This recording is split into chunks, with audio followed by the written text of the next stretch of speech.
Hello everyone, welcome back to our channel the 1989. ഇന്ന് നമ്മൾ ഒരു അടിപൊളി സോസേജ് വെച്ചിട്ടുള്ള ഒരു ഡിഷാണ് ഉണ്ടാക്കാൻ പോകുന്നത്. അപ്പം ദുബായിൽ നിന്ന് വന്നതിന് ശേഷം സോസേജ് ഒന്നും അധികം കിട്ടിയിട്ടുണ്ടായിരുന്നില്ല. അപ്പോൾ അത് വെച്ചിട്ടൊരു ഡിഷ് ഉണ്ടാക്കണമെന്ന് ആഗ്രഹിച്ചിരിക്കുമ്പോഴാണ് ഞാൻ സോസേജ് കണ്ടെത്തുന്നത്. അപ്പോൾ അത് വെച്ച് നല്ലൊരു 4 മണി പലഹാരം ഇല്ലെങ്കിൽ നമുക്ക് ഇടയ്ക്ക് എന്തെങ്കിലും സ്നാക്സ് കഴിക്കണം തോന്നുമ്പോൾ കഴിക്കാൻ പറ്റുന്ന നല്ലൊരു ഫ്രൈ ഐറ്റം ആയിട്ടുള്ള ഒരു സ്നാക്കാണ് ഞാൻ ഇപ്രാവശ്യം കാണിച്ചു തരാൻ പോകുന്നത്. അപ്പോൾ നമുക്ക് ഏറെ വീഡിയോ കണ്ടു നോക്കാം. അപ്പോൾ നമുക്ക് സോസേജ് ഫ്രൈസ് ഉണ്ടാക്കുന്നത് എങ്ങനെയാണെന്ന് നോക്കാം. അപ്പോൾ ഞാനിവിടെ എടുത്തിരിക്കുന്നത് ഈ ഒരു കമ്പനിയുടെ യമ്മീസ് എന്ന് പറയുന്ന ഈ ഒരു കമ്പനിയുടെയാണ്. ഞാൻ ഇതുവരെ ഈ ഒരു സോസേജിൻ്റെ കമ്പനിയുടെ അത് യൂസ് ചെയ്തിട്ടില്ല. പക്ഷെ നമുക്ക് ട്രൈ ചെയ്ത് നോക്കാം എങ്ങനെയുണ്ടെന്നുള്ളത്. അപ്പോൾ നമുക്ക് ഇത് തുറന്നിട്ട് സോസേജസ് നോക്കാം. നമുക്ക് അവിടെ കിട്ടുന്ന പോലത്തെ അല്ല, ഇതെന്ത് സോസേജ് കളർ ഡിഫറൻസ് ഉണ്ട്. ബ്രേക്ക്ഫാസ്റ്റ് സോസേജ് എന്നൊക്കെയാണ് പറഞ്ഞിരിക്കുന്നതിന്. അപ്പോൾ അത് നമുക്ക് നല്ലപോലെ ഒന്ന് വാഷ് ചെയ്ത് എടുത്തുകൊണ്ട് വന്നിട്ട് നമുക്കിത് കട്ട് ചെയ്യാം. അപ്പോൾ ഞാനിവിടെ കഴുകി എടുത്ത് വെച്ചിട്ടുണ്ട്. ഇനി നമ്മളിത് ക്യൂബ്സ് ആയിട്ട് കട്ട് ചെയ്യണം. അപ്പം നമുക്ക് ഇഷ്ടമുള്ള സൈസിനനുസരിച്ച് നമുക്കിത് കട്ട് ചെയ്തെടുക്കാം.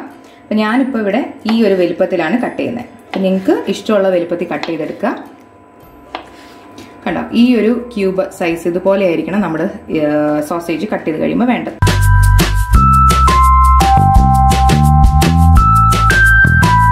ചെയ്തിരിക്കുന്ന ഈ സോസേജസ് നമ്മുടെ കയ്യിൽ ടൂത്ത് പിക്കോ ഇല്ലെങ്കിൽ സ്റ്റിക്കോ എല്ലാം ഒക്കെ ഉണ്ടെങ്കിൽ നമുക്ക് സ്റ്റിക്ക് ചെയ്ത് ഒരു കോല് കുത്തിയിട്ട് നമുക്ക് ലോലിപോപ്പ് എന്നുള്ള രീതിയിലാക്കി വെക്കാം. അപ്പൊ എന്റെ കയ്യിൽ അതില്ലാത്തത് കൊണ്ട് ഞാനിത് മാറ്റി ഡയറക്റ്റ് ആയിട്ട് ബാറ്റർ ഉണ്ടാക്കി ഇതിൽ ഡിപ്പ് ചെയ്ത് ഫ്രൈ ചെയ്യാൻ പോവാണ്. അപ്പൊ നമുക്ക് ഇതെല്ലാം കൂടി ഒരു ബൗളിലേക്ക് മാറ്റാം. അപ്പൊ ഞാനിതെല്ലാം ഒരു ബൗളിലേക്ക് ഇടുവാണ്.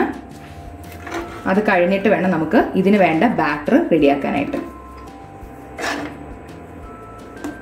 ഇത്രയാണ് ഒരു പാക്കറ്റിൽ നിന്ന് എനിക്ക് കിട്ടിയ സോസേജസിന്റെ സോസേജ് ഫ്രൈ ഉണ്ടാക്കാനായിട്ടുള്ള ക്യൂബ്സ്. ഇനി നമുക്ക് ബാറ്റർ ഉണ്ടാക്കാം. ബാറ്റർ ഉണ്ടാക്കാനായിട്ട് ഞാനിപ്പോൾ ഇവിടെ 1 കപ്പ് മൈദയാണ് എടുത്തിരിക്കുന്നത്. അപ്പോൾ 1 കപ്പ് മൈദ നമ്മളൊരു ബൗളിലേക്ക് ഇട്ട് കൊടുക്കുകയാണ്.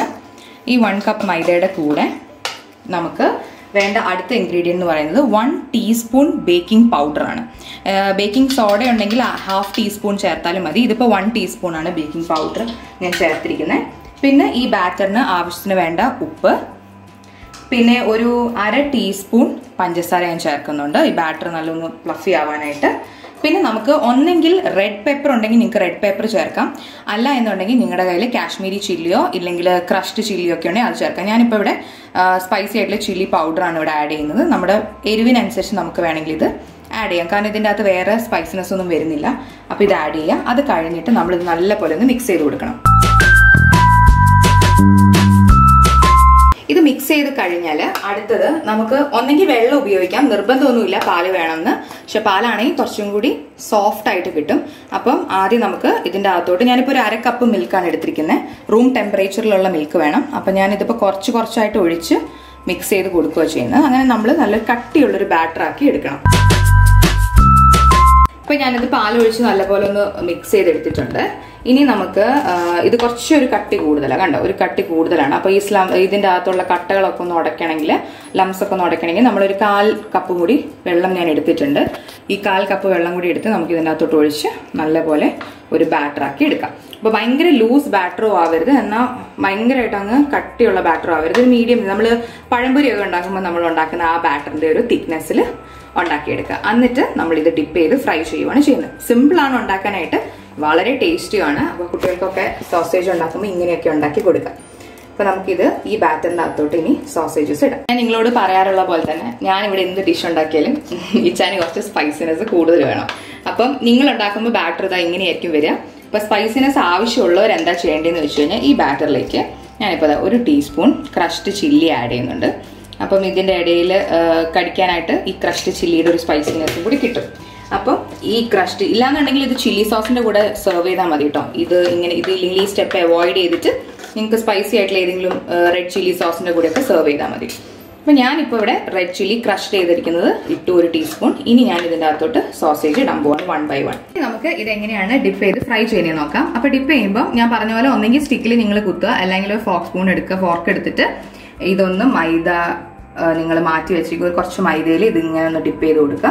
അതിനുശേഷം ഇതൊന്നിങ്ങനെ ട്വിസ്റ്റ് ചെയ്ത് കൊടുക്കുക. അപ്പോൾ സ്റ്റിക്ക് ഉണ്ടെങ്കിൽ കറക്റ്റായിട്ട് കിട്ടും. ട്വിസ്റ്റ് ചെയ്തിട്ട് ഈ ഒരു കോട്ടിങ്ങോട് കൂടിയുള്ളത് അതേപോലെ നമ്മൾ പ്ലേറ്റിലേക്ക് മാറ്റാം. ഓക്കെ, ഇനി അതേപോലെ ബാക്കിയെല്ലാം നമുക്ക് ചെയ്തെടുക്കാം. അപ്പോൾ നമ്മുടെ പാൻ നല്ലപോലെ ചൂടായിട്ടുണ്ട്. അപ്പോൾ ഈ ചൂടായ പാനിലേക്ക് നമുക്ക് കുറച്ച് ഓയിൽ ഒഴിച്ചു കൊടുക്കാം. ഫ്രൈ ചെയ്യാൻ ആവശ്യമായിട്ടുള്ള അത്ര ഓയിൽ തന്നെ വേണം. അപ്പോൾ ഒന്ന് മുങ്ങിക്കിടക്കുന്ന രീതിയിൽ നമുക്ക് ഓയിൽ ഒഴിക്കാം. ഇത് ചൂടാവുമ്പോൾ നമുക്ക് ഡയറക്റ്റ് ആയിട്ട് ഇത് ഡിപ്പ് ചെയ്ത് ഇതിനകത്തോട്ട് ഇട്ടാൽ മതി. ബാറ്ററിൽ ഡിപ്പ് ചെയ്ത് ഇട്ടാൽ മതി. അപ്പോൾ ഞാൻ കാണിച്ചു തരാം എങ്ങനെയാണ് ഇടേണ്ടതെന്ന്. നമുക്ക് എണ്ണ ചൂടാവാനായിട്ടൊന്ന് വെയിറ്റ് ചെയ്യാം. അപ്പോൾ നമുക്ക് ഇനി ഓരോന്ന് സോസേജ് ഫ്രൈ ചെയ്യാം. അപ്പോൾ ഇത് സ്റ്റിക്കിൽ ഇങ്ങനെ കുത്തി വെക്കുന്നതാണ് കുറച്ചും കൂടി നല്ലത് കേട്ടോ നിങ്ങൾക്ക്. അപ്പോൾ എൻ്റെ കയ്യിൽ ഇല്ലാത്തതുകൊണ്ടാണ് ഞാൻ ഇങ്ങനെ ചെയ്യുന്നത്. അപ്പോൾ ഇത് നല്ലപോലെ മൈദ ബാറ്ററിൽ ഒന്ന് മുക്കിയെടുക്കുക.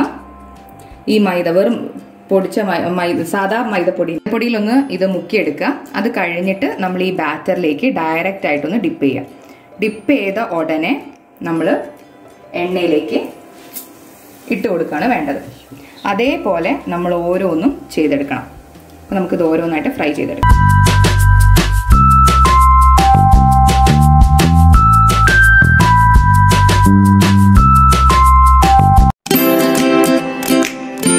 ഇപ്പോൾ സ്റ്റിക്ക് ഉണ്ടെങ്കിൽ നിങ്ങൾക്ക് ഡയറക്റ്റ് ആയിട്ട് സ്റ്റിക്കോട് കൂടി ഇട്ടാൽ മതി. അല്ലെങ്കിലാണ് ഇങ്ങനെ ഇടേണ്ടി വരിക. അപ്പോൾ നല്ല ഷേപ്പിൽ കിട്ടും നിങ്ങൾക്ക് ഫ്രൈ സ്റ്റിക്കോട് കൂടി ഇടുവാണെങ്കിൽ. എന്നിട്ട് ഇതുപോലെ നല്ല വീർത്ത് വരും. നമ്മൾ ബേക്കിംഗ് പൗഡർ ഇട്ടതുകൊണ്ട് തന്നെ നല്ല വീർത്ത് വരും ഇത്. അപ്പോൾ നമുക്കിത് നല്ലപോലെ ഫ്രൈ ചെയ്തെടുക്കാം. ലൈറ്റ് ഗോൾഡൻ കളർ ആവുന്ന വരെ നമുക്ക് ഫ്രൈ ചെയ്യാം.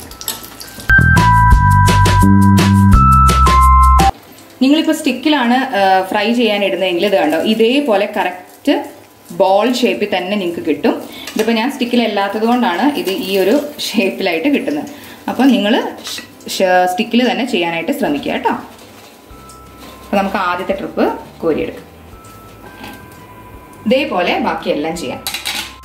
ഇതിപ്പോൾ നമ്മുടെ സെക്കൻഡ് ട്രിപ്പ് ഞാൻ ഇട്ടതാണ്. ഇത് കണ്ടോ നല്ല ബ്രൗൺ കളർ ആയിട്ടുണ്ട്. എല്ലാം കണ്ടോ നല്ല ഗോൾഡൻ കളേഴ്സ് ആയിട്ടുണ്ട്. ഇനി നമുക്കിത് ഒരു 2 മിനിറ്റ് കൂടി കഴിയുമ്പോൾ നമുക്കിത് വറുത്ത് പോരാം. അതേപോലെ ബാക്കിയെല്ലാം ഇതുപോലെ ചെയ്തെടുക്കാം. അപ്പോൾ എനിക്കൊരു 3 ട്രിപ്പ് ഇടാനുള്ളതായിട്ടുള്ള സോസേജസ് ഉണ്ട്. അപ്പോൾ ഞാനിത് ആയിട്ടുണ്ട്. അപ്പോൾ ഞാനിത് കോരിയെടുക്കുവാണ്.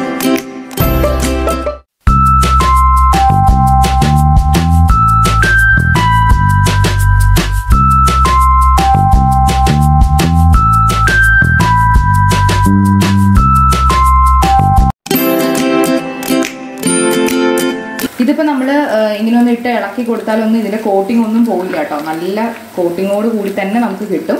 ഇതിൽ മുട്ട ചേർക്കേണ്ട ആവശ്യമൊന്നുമില്ല കോട്ടിങ് കിട്ടണമെന്നുണ്ടെങ്കിൽ. പക്ഷേ മുട്ട ചേർത്ത് കഴിഞ്ഞാൽ കുറച്ചും കൂടി ഒരു ഫ്ലേവർ അടിച്ച് എനിക്ക് ആ മുട്ടയുടെ മണം ഇഷ്ടമല്ല ഇങ്ങനത്തെ ഫ്രൈസിൽ. അതുകൊണ്ടാണ് ഞാൻ മുട്ട ചേർക്കാത്തത്. അപ്പം ഇത് എൻ്റെ വേർഷനിൽ ഞാനൊന്ന് ട്രൈ ചെയ്ത് നോക്കിയതാണ് ശരിക്കും ഈ ഒരു ഫ്രൈസ്. എപ്പോഴും സോസേജ് നമ്മളൊന്ന് ഉലർത്തി കൊടുക്കുക അല്ലെങ്കിൽ സോസേജ് കറി ഇങ്ങനെയൊക്കെയല്ല നമ്മൾ കണ്ടിട്ടുള്ളത്. വേഗം ട്രൈ ചെയ്യണം. അപ്പോൾ ഇങ്ങനെ ഒരു ബാറ്ററിൽ മുക്കി പൊരിച്ചു കഴിഞ്ഞാൽ അതും ബേക്കിംഗ് പൗഡറൊക്കെ ഇട്ടിട്ട് മുക്കി പൊരിച്ചാൽ എങ്ങനെ ഇരിക്കും എന്നുള്ളതൊന്ന് നിങ്ങൾക്ക് കാണിച്ചു തരാമെന്ന് വിചാരിച്ചു. പിന്നെ ഞാൻ ഈ സ്റ്റിക്സ് ഉപയോഗിച്ച് ഇത് ഫ്രൈ ചെയ്തിട്ടുണ്ട് കേട്ടോ. അപ്പം അതിൻ്റെ ഫോട്ടോ ഉണ്ടെങ്കിൽ ഞാനിവിടെ കാണിക്കാം, ലാസ്റ്റ് കാണിക്കാം. സ്റ്റിക്സ് ഉപയോഗിച്ചിട്ട് ഫ്രൈ ചെയ്യുമ്പോൾ നമുക്ക് എങ്ങനെയാണ് അത് ഇരിക്കുക, ലോലിപോപ്പ് പോലെ എങ്ങനെ ഇരിക്കും എന്നുള്ളത് ഞാൻ കാണിച്ചു തരാം കേട്ടോ. അപ്പോൾ ഇത് നമ്മുടെ ലാസ്റ്റ് ട്രിപ്പാണ്. അപ്പോൾ ഇതോടുകൂടി നമ്മുടെ സോസേജ് ഫ്രൈ കഴിഞ്ഞു. ഇനി നമുക്ക് നിങ്ങളോട് ഞാൻ പറഞ്ഞ പോലെ ഒന്നെങ്കിൽ സ്പൈസി ആയിട്ടുള്ള ഇതിന് ചട്നീസ്, ഇല്ലാന്നുണ്ടെങ്കിൽ നമുക്ക് chilli sauce, red chilli sauce, pepper sauce ഏത് വേണമെങ്കിലും നമുക്ക് ഇതിൻ്റെ കൂടെ ഡിപ്പ് ചെയ്യാനായിട്ട് യൂസ് ചെയ്യാം. നമ്മുടെ ലാസ്റ്റ് ട്രിപ്പ് റെഡി ആയിട്ടുണ്ട്. അപ്പോൾ ഞാൻ സ്റ്റവ് ഓഫ് ചെയ്യുവാണ്. കണ്ടോ ഇതിൽ തീരെ എണ്ണ പിടിക്കുന്നില്ല. കണ്ടോ നിങ്ങൾക്ക് മനസ്സിലാവും ഇതിൽ അത് തീരെ എണ്ണയില്ല. ഒരു തരി പോലും എണ്ണ വേണ്ട. അപ്പോൾ ടിഷ്യൂ പേപ്പർ ഒന്നും വെക്കേണ്ട ആവശ്യമില്ല. നമുക്ക്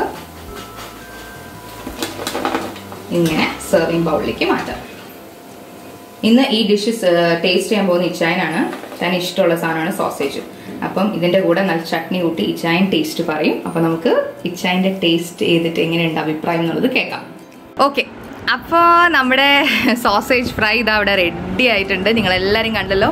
ഇതാണ് നമ്മുടെ റെഡ് ചട്നി. ഞാൻ ഉണ്ടാക്കിയ റെഡ് ചട്നി നല്ല സ്പൈസിയാണ്. അപ്പം ഇച്ചായൻ ഇതേ കഴിക്കാൻ പോവാണ്. എന്നിട്ട് ഇച്ചായൻ അഭിപ്രായം എങ്ങനെയുണ്ടെന്ന് പറയും.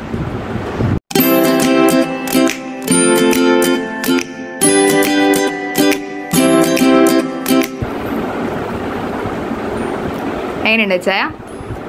നല്ലതാണോ? സ്പൈസി ആണോ ചട്നി? അപ്പം ഇതിൻ്റെ കൂടെ വേറെ എന്തെങ്കിലും ഡിപ്പ് സജസ്റ്റ് ചെയ്യുന്നോ? Barbecue sauce. അപ്പം ബാർബിക്യൂ ഞാനും പറയുന്നു നല്ല സ്പൈസി ആയിട്ടുള്ള സോസ് തന്നെ എടുക്കണം ഇതിന്, എന്നാലേ ഇതിന് ഒരു ടേസ്റ്റ് വരുള്ളൂ. അപ്പം നിങ്ങളെല്ലാവരും അടിപൊളിയായിട്ട് ഇത് ട്രൈ ചെയ്യാം. മറക്കാതെ ഇതിൻ്റെ ഫീഡ്ബാക്ക് ഞങ്ങൾക്ക് കമൻറ്റ് ചെയ്യണം. അപ്പോൾ നല്ലൊരു റെസിപ്പി ആയിട്ട് നമുക്ക് വീണ്ടും കാണാം. അതുവരേക്കും ബൈ.